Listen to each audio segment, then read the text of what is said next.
കോതമംഗലത്തെ വിവിധ സ്ഥാപനങ്ങളും പ്രസ്ഥാനങ്ങളും പരിസ്ഥിതി ദിനാചരണം നടത്തി.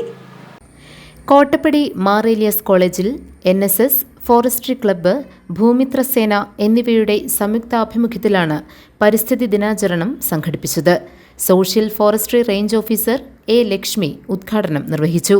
Father Jose Parathuvayalil, doctor Joseph T. Moolayil, Sunil Joseph, M. Dilshad, Jincy P. Mathews, Tindu Scaria, C. Sreekala, Lijo T. George, S. Sumi, Rekha Maria Biju, S. Parvathy തുടങ്ങിയവർ പങ്കെടുത്തു.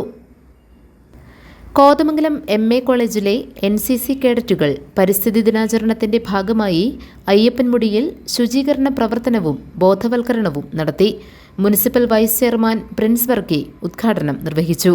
TK Joseph, Shibi Babu, doctor K. Ramya, doctor Manju Kurian തുടങ്ങിയവർ പ്രസംഗിച്ചു. Kothamangalam Saint Augustine's higher secondary സ്കൂളിലെ പരിസ്ഥിതി ദിനാചരണം കൃഷി അസിസ്റ്റന്റ് ഡയറക്ടർ പ്രിയമോൾ തോമസ് ഉദ്ഘാടനം ചെയ്തു. PT Vinod, sister Rini Maria, Sony Mathew, Gauri V. Nair തുടങ്ങിയവർ പ്രസംഗിച്ചു. GTV news, Kothamangalam.